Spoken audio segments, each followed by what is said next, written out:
I think we can get started. Thanks everybody for coming so far. We are recording this session. For those of you who are attending and watching, feel free to use the Q&A or the chat box to send in questions or comments, etc.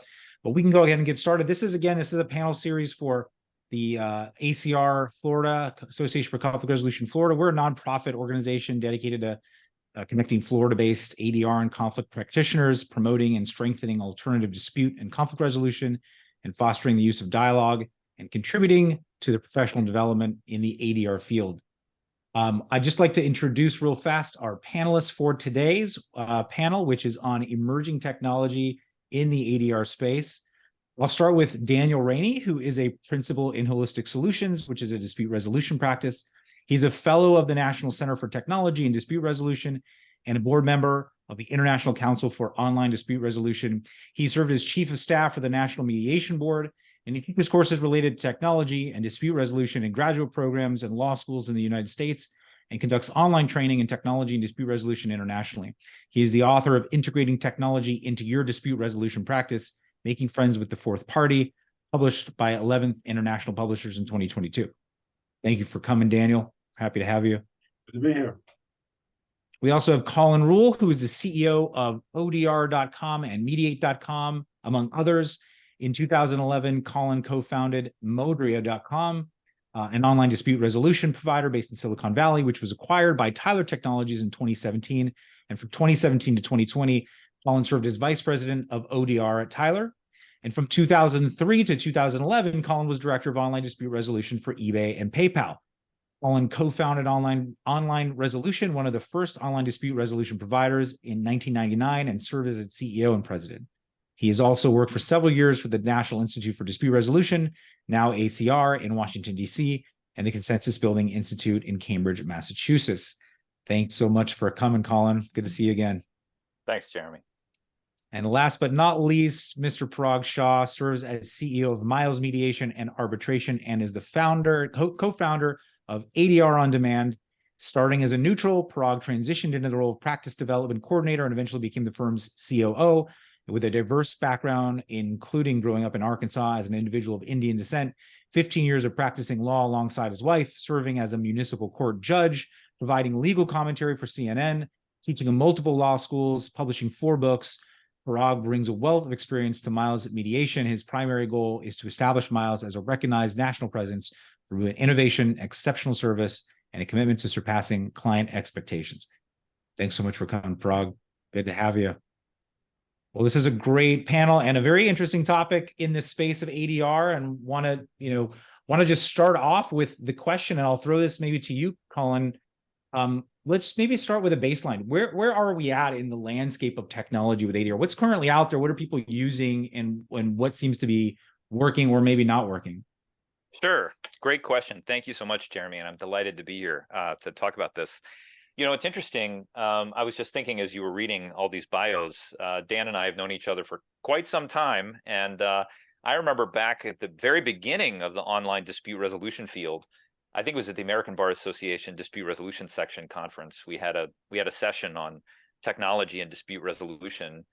And it was just me and Dan and Ethan. We were the only people that showed up. Nobody really wanted to talk about that. You know, it was before really the internet took off, before we had Zoom mediations, before we had, so it's changed a lot. You know, now we have whole conferences. We're about to have a conference in Montreal, hosted the ODR forum to talk about it, and people coming in from all over the world.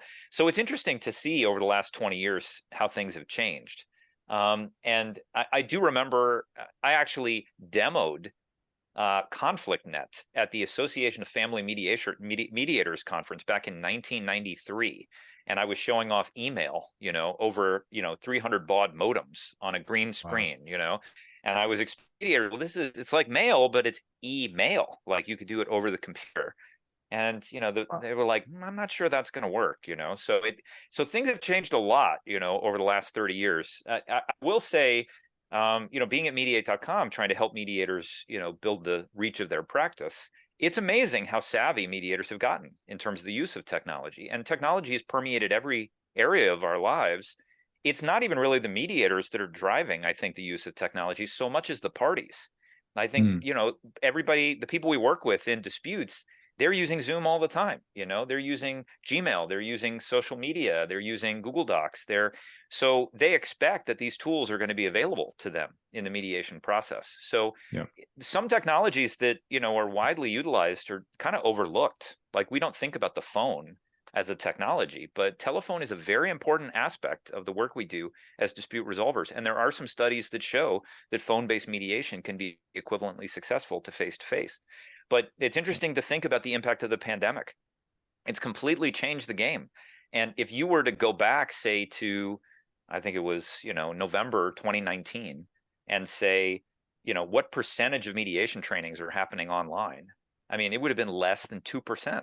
I think it would have been a very controversial thing to say, we're going to train new mediators online. And now, I mean, it's almost 80%, are happening online. And studies have shown, we've done studies at mediate.com, but others have, like the National Academy for Distinguished Neutrals, they've done studies that show that online is now the default for most mediations.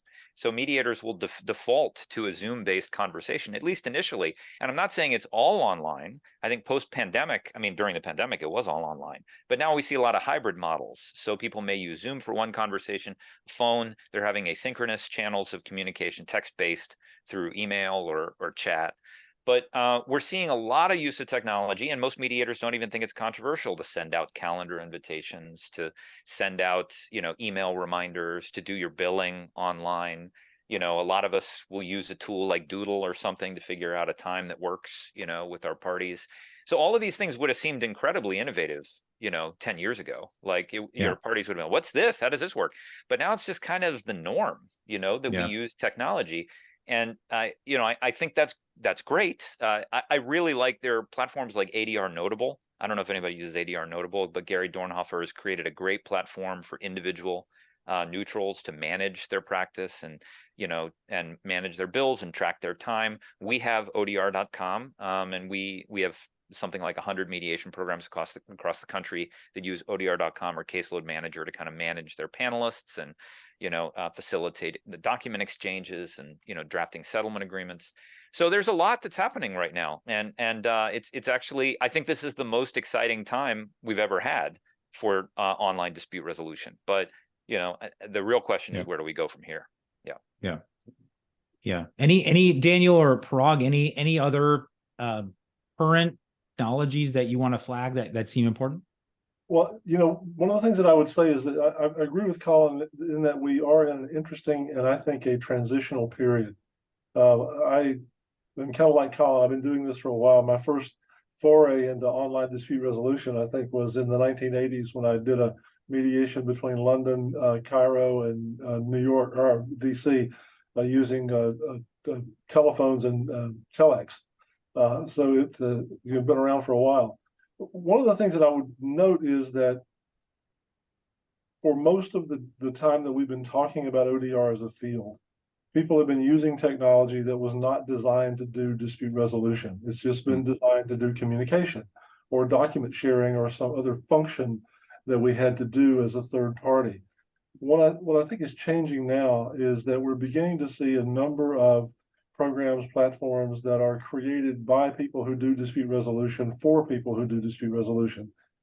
Some of them are good, some of them are not so good, some of them won't last, some of them will last, but you have choices now that you didn't have as a third party before. You have places that you can go to get some full service ODR/ADR technology, such as what Colin's doing, and that's relatively new.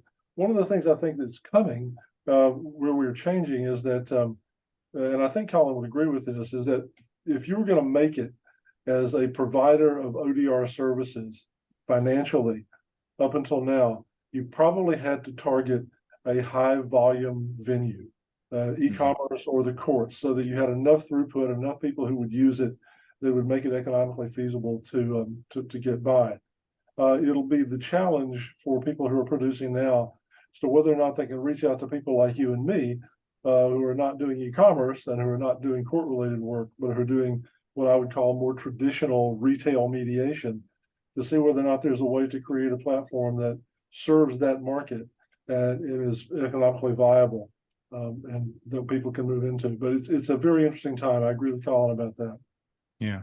Well, Parag, you run ADR on demand. So I mean, that is kind of what Daniel's referring to on some level too. Absolutely. I would say that if we talk about technology and ADR, I kind of put the technology that's coming out, that's right now and in the future, into kind of 4 categories, and I call it PEAQ, P-E-A-Q. So they fall into one of these categories. So P is preventative in nature. So we look at blockchain and smart contracts where they're trying to prevent disputes from happening, or workplace disputes, or those type of things. E, efficiency, so case management, calendaring, the e-signing, all those things to help make the dispute more efficient. A, accessibility. So we're talking about convenience things. So that's where ADR on demand kind of comes in. You can choose any date on the calendar at any time. It's accessible to everybody, and through platforms like Zoom, language tools to help with language barriers and different things of that nature. And then Q, which is quality of the service, which goes towards training and education, educating the neutrals, feedback loops, using data analytics to help. And so as we parse through the different technology that's emerging right now, I kind of fit it in these kind of categories, and that helps to drive the overall industry, the growth of ADR, and to propel it to a place, where we all want, which is, to be in a conflict-free world. That's where I see the technology. It fits in one of those 4 categories. And which one prevails, I think, is a determination of ingenuity and profitability. Parag, you better trademark that peak thing right now, because I love that. I'm already thinking about how I want to build that into my next article, because I love that framing.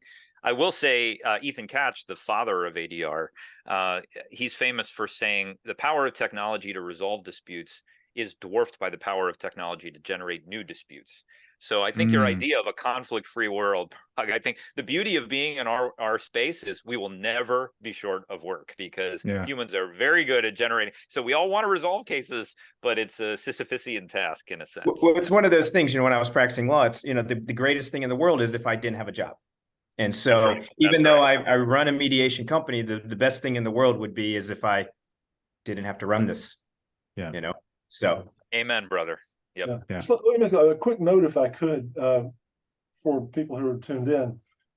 There is a place you can go to find sort of a list of ODR providers and technology that might be useful. It's odr.info, and there are 135 different providers listed on odr.info. Wow. Again, most of them not designed for dispute resolution, but designed to enhance communication or some other function.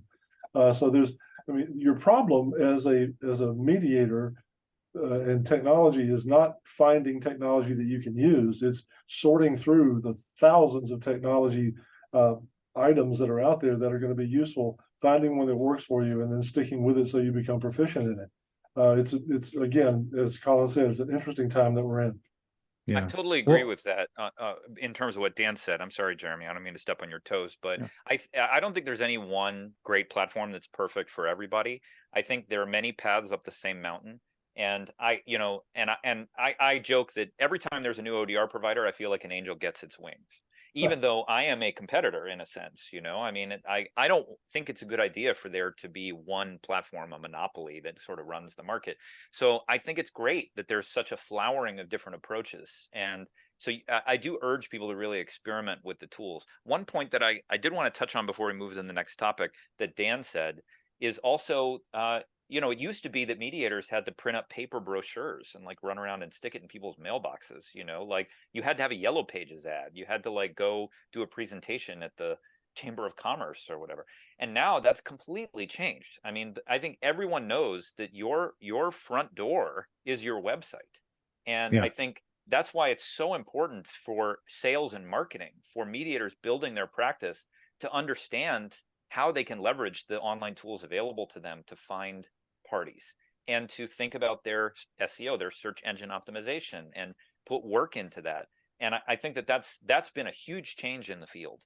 And I think that's what I mean. The parties are driving the technological change more than we are. I don't think mediators necessarily wanted to change the way that they marketed their practice, but they had to because society changed around all of us. So yeah. The way that people are searching for ADR or searching for conflict resolution, training, coaching, interventions is, we have to kind of match it. It brings me to this, I almost kind of like thinking about the way Parag is categorizing these different areas. I'm thinking of our practice. I mean, I think back to like when I had like a single consultancy, and I have these tools for marketing. I have this tool for like sales. I have that tool for organization. I have that tool for customer service. And really, I'm thinking about it now, just like from a larger consultancy perspective. We're still doing the same thing. We've got 25 different technologies that we're trying to integrate. We got to use this for Salesforce for this. We got to use, that's right. Julio for that. We got to use like a marketing platform. We got to use all these different things. And then also case management. And we use Excel spreadsheets, and it's like, is there something out there currently that takes a lot of those for case management, or from the moment someone hits our marketing cycle through case management? Like, is there something that is positioned for ODR, or does it just it really is just a matter of finding other technologies that make sense, like Salesforce or something like that? Well, I will say, Parag, you look like you wanted to say something, so if you want to go first, please. No, go ahead.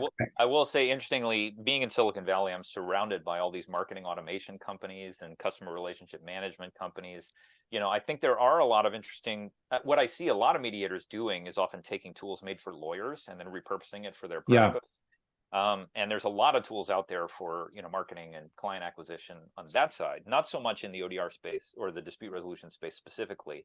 But, you mentioned Salesforce. I mean, it is interesting to me how important it is to have a customer relationship management system where you can track all of your customers and measure your engagement. Now, I use HubSpot and I use ActiveCampaigns, which are both marketing automation and email campaigns. It's a little bit, a lot of people use MailChimp and some of these newsletter, mail broadcasting services. And if you can get a mailing list of potential clients, that's a great thing to integrate with your CRM system. So but like at Mediate.com, we use ActiveCampaigns. We know every time somebody logs into the website, every time they click on an article, every time they open one of our newsletters, that tracks back to the record that we maintain about them. And so we don't want to do outbound marketing. We don't want to be sending out hundreds of thousands of emails to people that might or might not have a dispute. We want to create a really attractive hub with lots of content there that people find organically through search and through referrals. And then when they come in, we want to learn what they're interested in. And I think that kind of inbound marketing is much more effective than outbound kind of saturation marketing. Absolutely. We could do a whole session on that, but there are so many great tools out there. It's really important for people to think through, as you say, what tools am I utilizing, and am I getting the full value out of these tools? Because that's the modern way that I think we need to do customer acquisition. So please. It also depends on what the goal is. So, for example, one of our goals here is scalability. And so we need to be able to scale. And that requires not only technology, but the people that understand the technology. And so for us, as opposed to having all these things, we have a great solutions architect on our team who helped build the e-filing system in Georgia. And, we use NetSuite Oracle product as our hub, but it's really important that anything else that we use kind of integrates with it, because for us, it helps with cross-training employees, ensuring, as you grow and you have new employees, can they all learn the same system, and ensuring that there is growth there. That's one side. Now, the other aspect could be, maybe it's just you're a single mediator, you're booked every day, and you just need management of yourself. You just need management of yourself. That's totally different than scaling a business.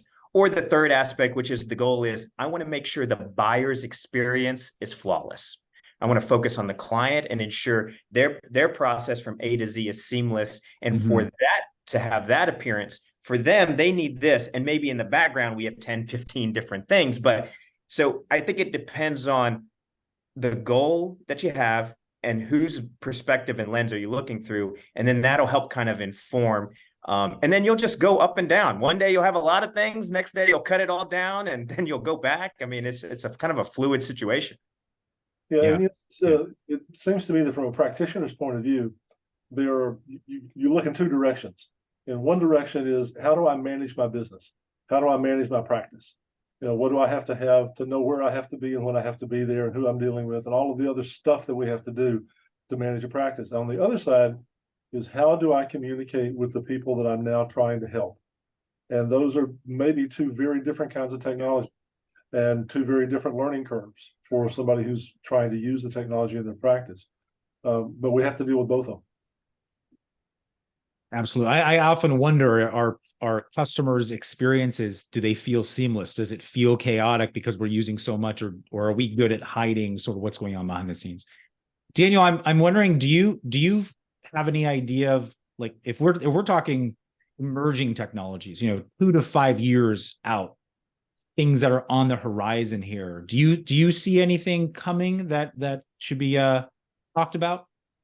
Well, I'll defer to Colin on a lot of this too, because he's obviously, because of where he is and what he does, he's really more on the cutting edge of that than I am.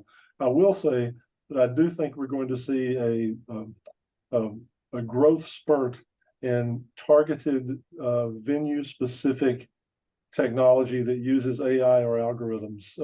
So for divorce mediation or family mediation, or fill in the blank. What I see more for myself on the horizon, and what I've been really trying to deal with myself over the last few years, is, what does the influx of this new technology mean for the basic standards of practice and ethics for people who are now operating in the field? And I think it's very closely tied to the technology. And I'll give you a couple of quick examples. If you look at the standards for online dispute resolution practice, they're published, but the ABA has a set, ICODER has a set, the National Center for Technology and Dispute Resolution has a set, and there are basically 9 of them. And I think there are 2 or 3 of those that get really affected by coming technology. One is competency, oddly enough.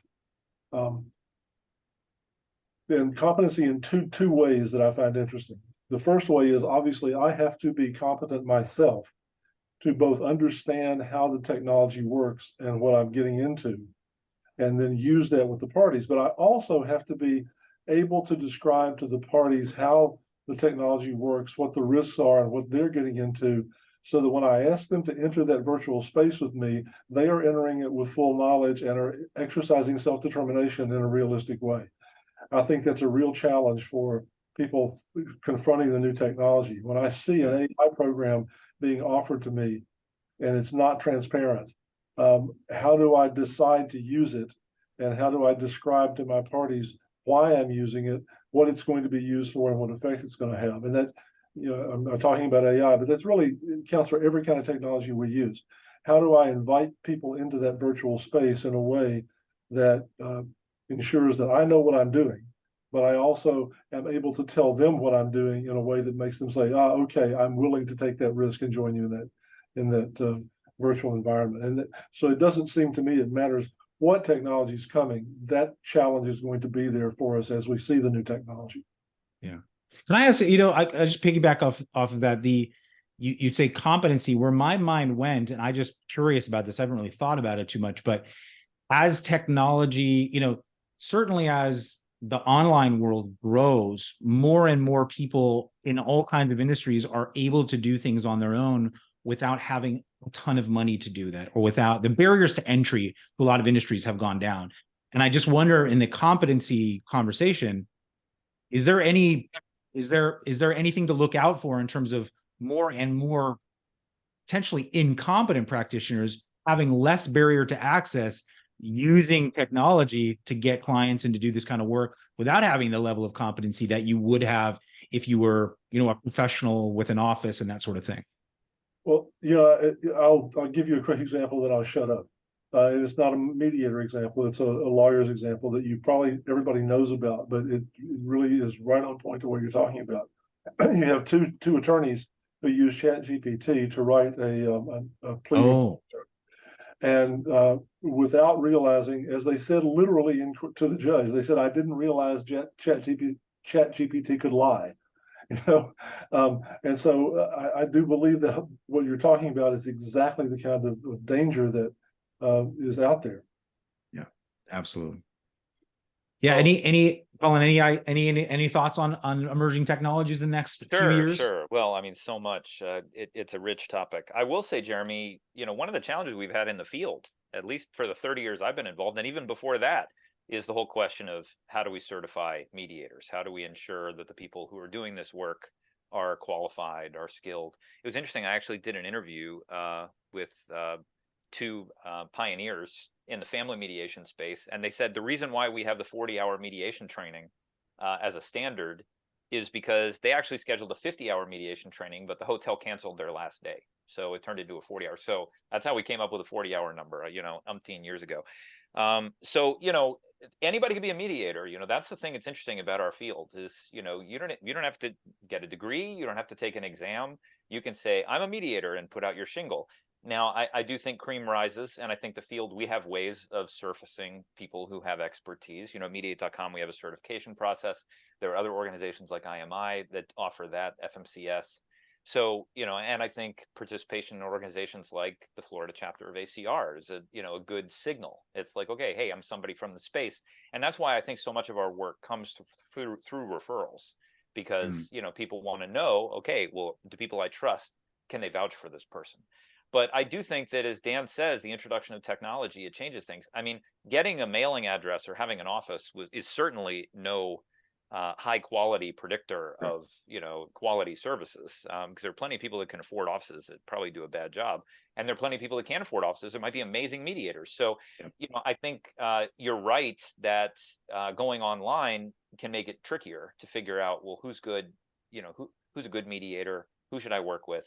But that's part of what we try and do at places like Mediate.com is surface information. So, but that's another reason why it's so important for practitioners to be constantly putting out the message about their practice.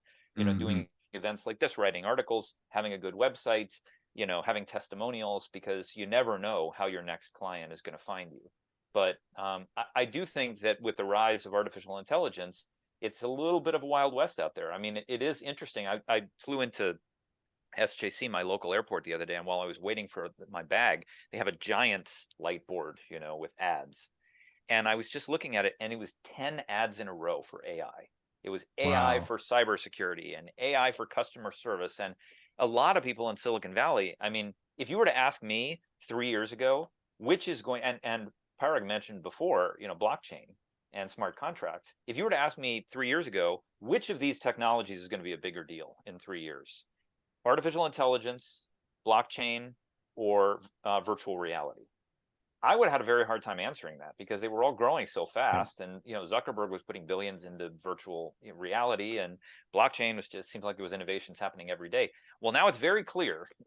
Sam Altman has resolved the debate. OpenAI, the first time you see ChatGPT, you're like, whoa, this changes the game, especially for those of us who are in the words business. To see a computer do what it can do, immediately you start to say, now what does this mean? And there are some people out here who are saying that AI is going to be bigger than the internet in terms of the impact on global society.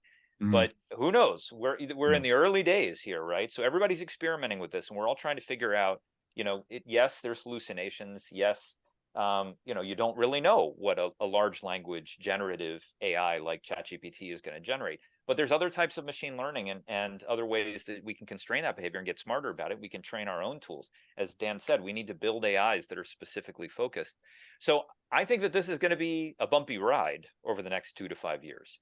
But I am, having looked at lots of these technologies when they launched, and it created chaos at the beginning, over time, things smooth out. And we figure out where the challenges are and where the benefits are, and we figure out how to mitigate the challenges and take advantage of the pluses. So, I just got fuzzy there. The AI's decided to fuzz me out. So, I think there's a lot coming, but I remain very optimistic. I'm definitely glass half full, and I think we're going to figure out how to civilize this technology and put it to work to achieve all 4 of the things that Parag talked about in the PEAK acronym. Yeah. And my answer to your question, Jeremy, is the market. The market's going to ferret it out like it always has, with bad lawyers and doctors and all professional services. It's a very low barrier to entry to get into the field. Just like you said, 40-hour certification, very hard to make a living in it. And in terms of what we see is people that, and our industry is a little bit different. So we handle, complex multi-party cases. Most of our cases are in person. I'm in our Atlanta office. We had, full house, and when I talk to mediators, they're really around the country or whatnot, and people that want to get into mediation, they're really focused on themselves, the lifestyle I want to have. I want to differ. I want to get out of the law. And all of our cases are legal cases. So our clients are lawyers that hire us, and their cases in suit or whatnot. We're really focused on the client. What is the client looking for, and what is the client's experience? And that's really where the focus is for us in terms of technology over the next 2 to 5 years, about creating, personalized ADR experiences. One of the things why we created ADR on demand is during the pandemic, what we found was, for these multi-party complex cases, they want this in-person experience, but there was a whole group, a whole client base that preferred the virtual, the convenience of choosing a date, all that type of stuff. And so you're creating these personalized ADR experiences, which I think is what's going to cause the differentiation as more companies get in. Like Colin was saying, they'll figure out where the issues are, and it'll create some differentiation. So you're creating these personalized ADR experiences. And then as it comes to just the competency of the neutrals themselves, there are going to be a lot of tools that trainings, things of this nature, we will incorporate down the road. We will be able to do virtual reality scenarios and be able to put people in it. We'll be able to test out a decision tree or question, negotiation theory. We'll be able to use biometric tools to analyze different things. And so there will be things that we can use to help train people, but I use the word tools specifically because I believe the technology that we're talking about are tools. They're not a substitute for resolving disputes. They are tools to be used to help resolve disputes, but not a substitute to resolving them, if that makes sense.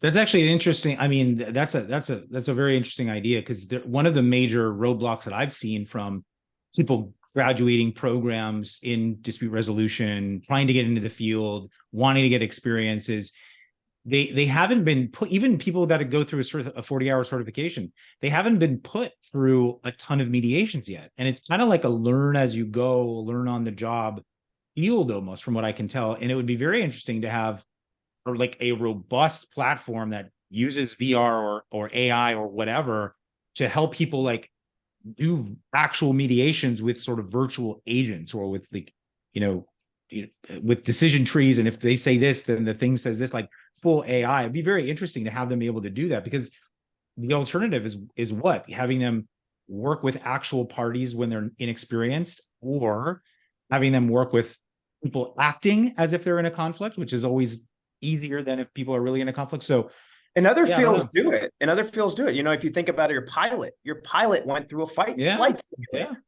They've gone through different things of that nature. Even now, if you want to go buy clothes online, you can go online and see what those clothes will look like on your virtual body. You want to get a haircut, you can go to your salon online and see what different hairdo. It's happening everywhere else. It's not happening here. And because I'm more in the legal environment, the legal field is just 50 years behind everybody else. And the attorney client base, that client base is a little bit more resistant to change. And so the clients or the buyer that we're focused on is a little bit different than these other fields. And so that makes it a little bit complex, at least for us and what we're doing. Yeah. You mentioned pilots going through simulation training, which they do. I've dealt with pilots more than I wanted to over the last few years, but they're very, very well trained. One of the things that I see is an interesting, I hope I'm seeing an interesting change in the field, is that the technology that's being designed for dispute resolution is being designed by people who know something about dispute resolution. Yeah. A pilot doesn't get into a simulator that was designed by a truck driver. He gets into a simulator that was designed by somebody who knows his business. And what we've dealt with for many years is technology that was designed by somebody who wanted something other than dispute resolution, and we adapted it into our practice. I am hoping, and I think I'm seeing, that some of the newer technology that uses algorithms, that uses AI, is being driven by people who have a notion of what the standards of practice should be and what makes a good mediator, and how we should be relating to our parties, et cetera. And if that's the case, then that's very exciting. It means that finally we have technology tools in front of us that are created by people who understand the way we go about dealing with the parties. Well, I'll tell you that we're currently exploring 3 ways of using AI in a very customer-facing way. It'd be great to also use AI potentially eventually in an internal operational way, but in terms of customer-facing, we're exploring 3 ways. And if anybody else has any ways that you're exploring, we'd love to hear it. So the one way is in marketing, outbound marketing, and everything is with AI is so custom, where all the AI is being built with our content in it. So when we talk about using technology that is built by the technology itself is built by someone else, but they're only using our content. So in some way, it's like integrating in. So we're using it in outbound marketing, like sort of sales emails, direct messaging, that kind of thing. We're also potentially using it at an inbound perspective from like on our site, an AI chatbot, but it's not just an AI chatbot like a normal chatbot. It's a conversational chatbot that uses only our content, so that when people ask questions about conflict, it can answer using an answer that we might use. And then the same thing from a coaching perspective. So we're building out potentially an AI coach that not to replace a live coach, but to enhance the coaching practice, so that in between sessions, that AI coach uses the content from both the sessions and also our massive content in our coaching program to actually answer questions from the client who, hey, I just got into this thing with my boss. How do I handle this? I want to use the method that you taught me. And then it will have that information and be able to, in a conversational way, be able to reinforce what that person has gone over with their live coach. So those are 3 ways that we're trying to use it. That's very based on our content. So our particular, our practice. So any other thoughts on other ways that AI is either being used or potentially could be used in the near future for these practices?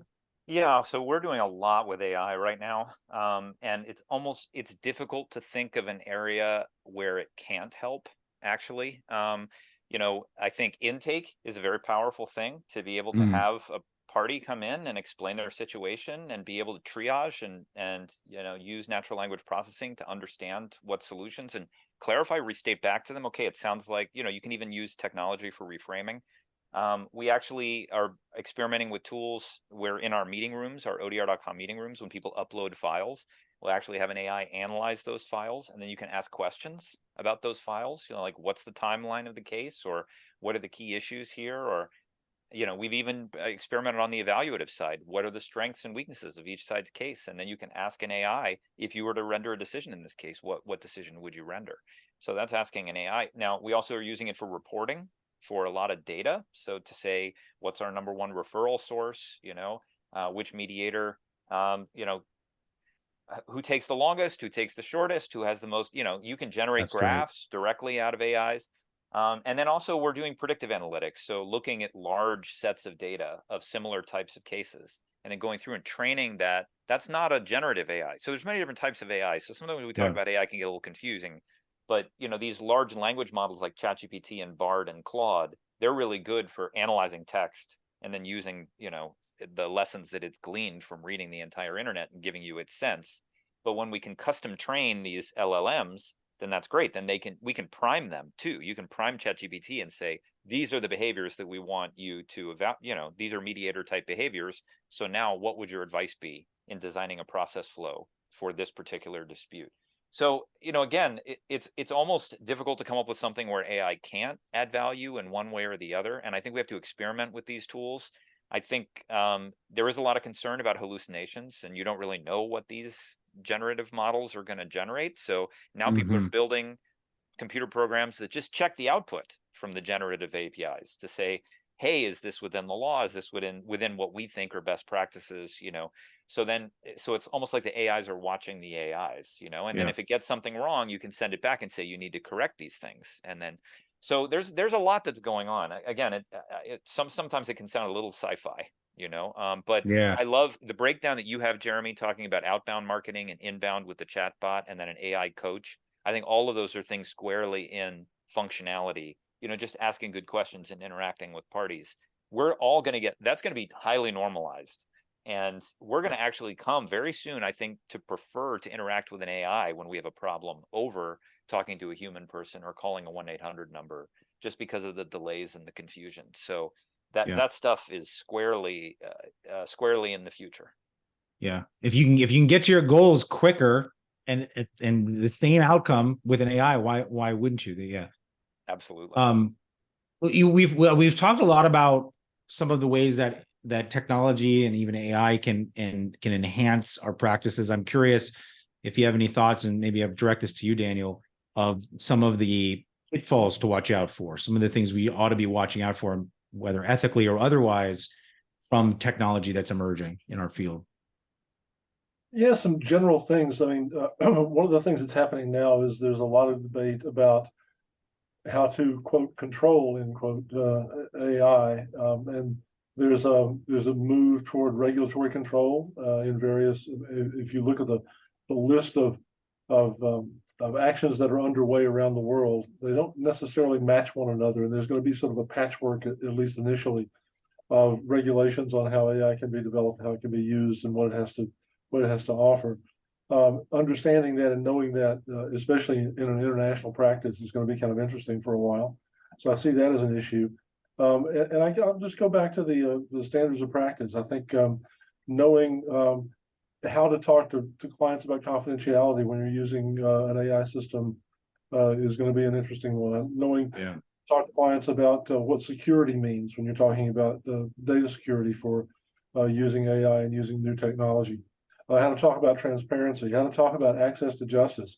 I mean, one of the arguments that I make, and lawyers don't like it, but I basically say that if the access to justice in the United States, at least, unless you have an awful lot of money, is either an illusion or a cruel joke.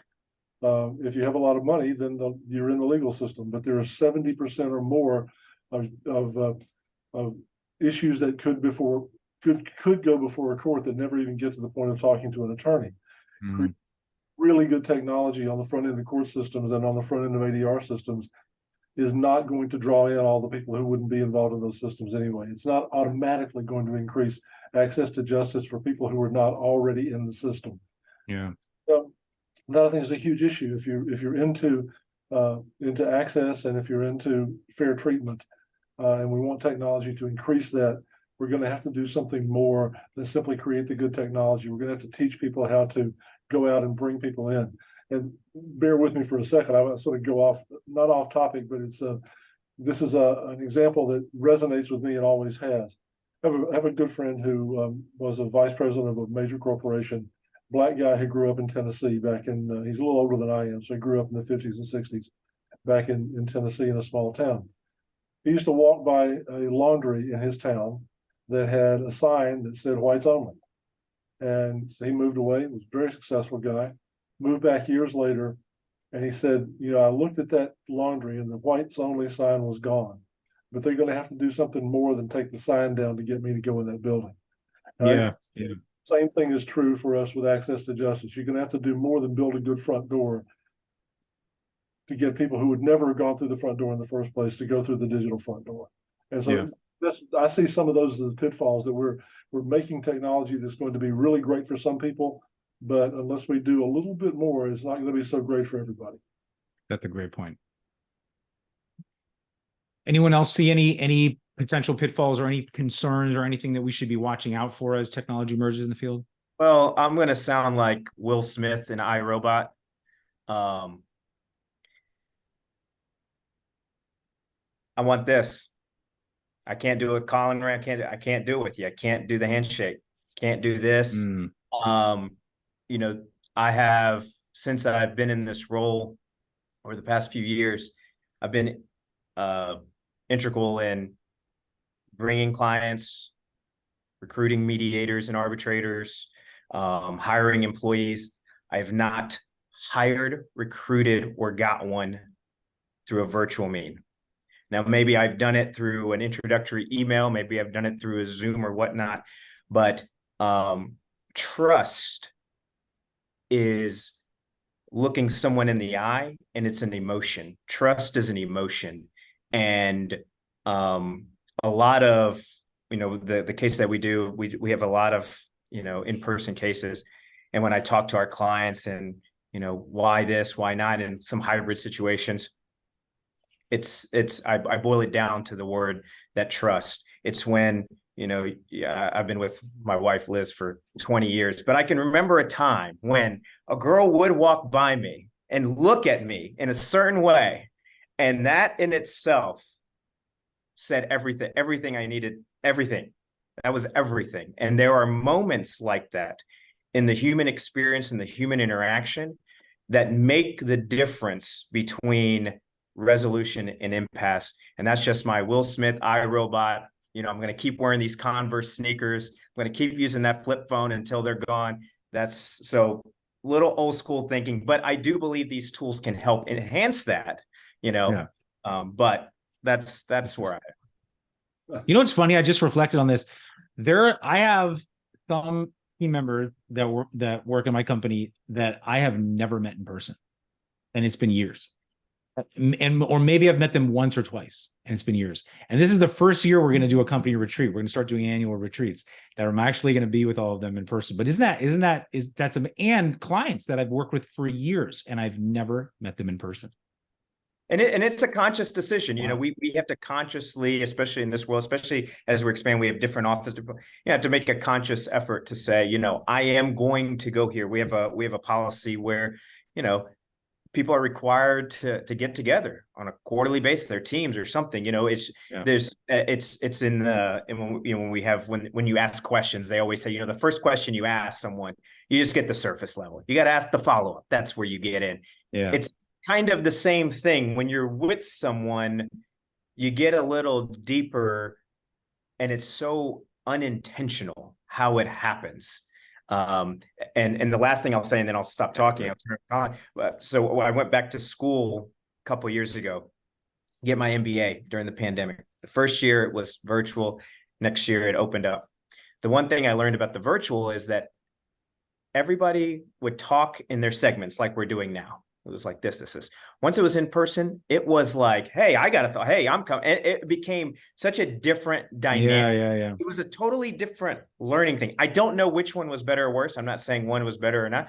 I just remember it being so different, and I was annoyed at both. So, I love that. I had a conversation the other night with, and I won't mention the company, a VP of one of the general counsel for a company who does international business deals, does basically fairly complicated contract negotiations. And his argument was that he would never want to use a virtual system because he wants to be able to look at the guy across the table, tell him he's a liar, and have him laugh about it. And he says you can't really do that very easily on Zoom. Yeah. Well, I will say again, I'm on the record as an ODR guy, but I want to be completely acknowledge the limitations. I mean, I've had 20 years of mediators telling me you can't do this online. You've got to see the tapping foot. You've got to smell the pheromones. You've got to shake the hand, and then the pandemic happened, and then people went on Zoom. And now some of those very same people have saying to me, I love online. This is fantastic. You could see, I mean, as a good example is I love this dialogue. I mean, I can see all of you crystal clear. If you had said, Jeremy, we need to do this in Miami, I couldn't have participated. Right. And I remember the old days prior to the internet. I mean, I was a budding mediator in Philadelphia. I went to Philadelphia mediation conferences. I only knew the Philadelphia mediators. I had no idea who was in Pittsburgh. I had no idea who was in Newark because it was just too far to go. And now it's amazing to me. As you say, I have colleagues all over the world. I mean, Dan and I at ICODER, the International Council for Online Dispute Resolution, which I urge you to check out because it has some ethical standards for ODR practice, icodr.org. We have fellows for the National Center for Technology and Dispute Resolution in Africa and in China, in South America, and we interact with them all the time. I mean, we have calls and everybody comes together. So I think what I'm going to leave it, I'm not going to say a better or worse. I agree with Parag on that. I think it's a both and. Yeah. And I think we're trying to fit the forum to the fuss. And there are certain disputes where I really believe the parties have to get together face to face. You've got to be able to hear the quaver in their voice. You've got to be able to put your hand on their arm and say, it's okay. And we have to make that decision as neutrals. But there are plenty of cases. And I really believe that in 5 to 10 years, almost all of this is going to be online. I mean, all of our non-friends and family interactions are pretty much going to be virtual because the technology is going to be so rich and it's just going to be so normalized. And I think parties are speaking, they don't want to pay for parking. They don't want to drive downtown. They don't want to get their hair done. There's something about having your party be in a mediation with their cat on the lap. And I think Dan's cat was just running around behind him. Like they're trying to get people to come back into the office and people are like, no, I don't want to do that. I can be just as effective here and it's better for me. So the norms are changing.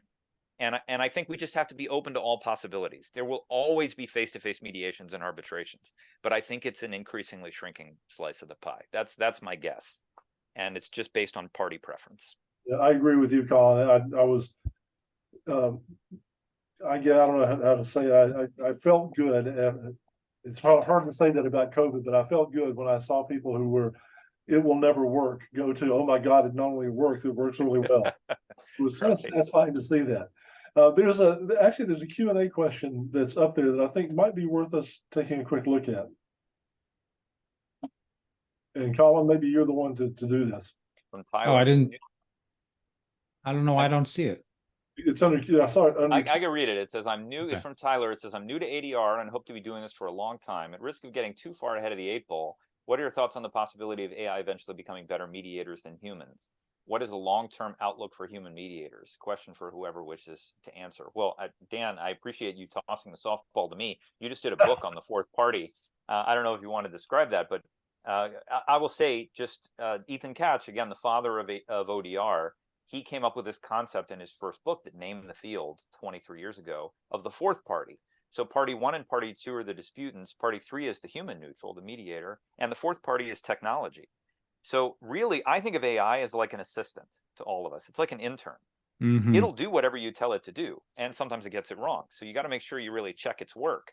But it can really help out. I mean, if you have an intern that knows your business, it can, like you were describing, Jeremy, helping you with your marketing, your inbound, your outbound, acting as a chatbot.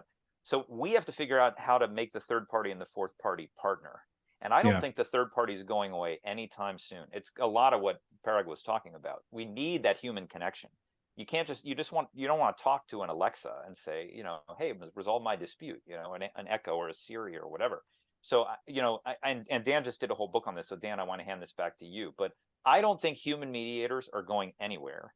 And I think technology is going to radically expand access to justice. So we're going to get many more cases than we had before. So even if we're resolving a greater percentage through tools like AI, I think we're still going to have a massive demand and growing demand for dispute resolution professionals, because there's so many unaddressed cases that now technology is going to surface that. And we're going to be able to actually have a financially manageable pathway to getting resolutions. So Dan, what are your thoughts about that? Well, I totally agree with you. And I think if we look in the past and use that as any measure of the future, one of the things that that algorithm-driven technology has been good at is operating in a bounded universe. And Colin, you created the poster child at eBay. If I'm in an e-commerce environment, there's only so many things that can go wrong.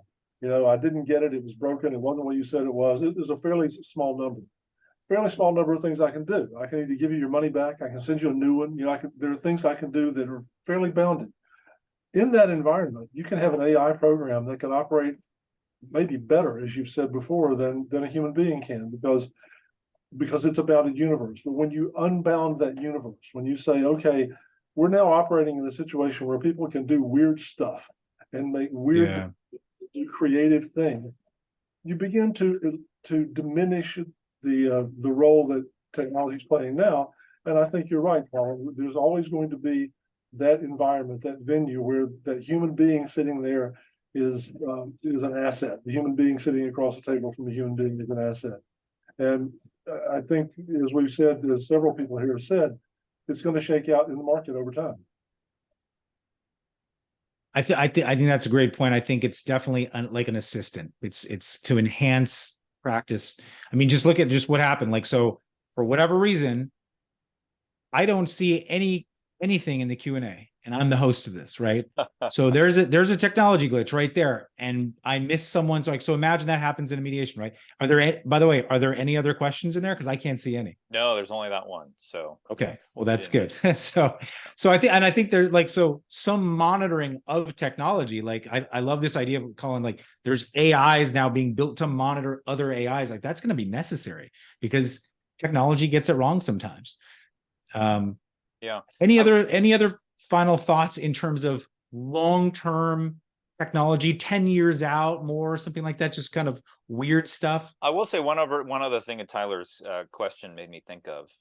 I grew up in Texas. My grandfather always used to say to me, he was in a lumber business, so not exactly a dispute resolver, but he used to say, Colin, just make me a promise. Build your business where the highway is going, not where the highway is. And, he meant that in Texas, go buy land where there's nothing, because eventually everything is going to come there. But I think that's very true in dispute resolution as well. People say to me, is AI going to take away jobs from mediators? And I say, no, at least not for a while. Maybe, 10 years, we'll see. But mediators with AI are going to take jobs away from mediators without AI. Yeah. So the thing to do is don't be naive about the impact of these changes. Learn about them, experiment with them, because I think we need to train new mediators, and existing mediators need to be open to these new tools that are being put in the toolbox, because they can help us achieve our objectives. It's never about, redo everything that you are doing and do it through technology in a way that feels foreign to you. No, it's about integrate these tools into your practice and learn about them and be open about it, because that's how you're going to stay relevant. Because again, all your parties are living in a world where these changes are happening too. So that's the thing I would say to Tyler is it's not going to replace you, but you can't get left behind if you ignore it. Yeah. So I'll let Parag have the last word. I'll slip one in really quickly here. I'll go back to something that Colin mentioned earlier that is as true today as it was when it was first said, and that is that new technology creates new conflict. So we really probably can't predict the kind of conflict that is going to be available for resolution 10 years from now. And the technology is going to help create that, and it may very well help resolve that as well. And I'll leave with, proper preparation prevents poor performance. You have to start preparing now for the future so you can stay ahead of it. Now is the time to be creative, think outside the box, and like Colin said and Daniel said as well, this is an open field. There's so much that can happen, and being scared of what's next is just going to make you a poor performer. So prepare, learn about it, do it now, and that'll ensure that the field enhances and grows down the road. Well, thank you all so much for coming, and thank you to our attendees. Thank you to our panelists. Appreciate your time. This was a really interesting conversation, and it's an important topic. If you guys all want to just say real fast where people can find more about you, please say real fast. Colin? Mediate.com. Come check us out. We'd love to have you there. Parag? MilesADR.com. Daniel? Rainey.us. We'll say that again? DanielRainey.us. All right. Well, thanks, everybody. And you can check us out at ACR-Florida.org if you're interested in the Association for Conflict Resolution Florida chapter. Again, thank you to everybody for showing up. Really appreciate it. We'll probably put this online soon. Great. Thank you. Thanks, Colin. Thanks, Parag. Thanks, Daniel. You will. Okay. Bye-bye. Bye.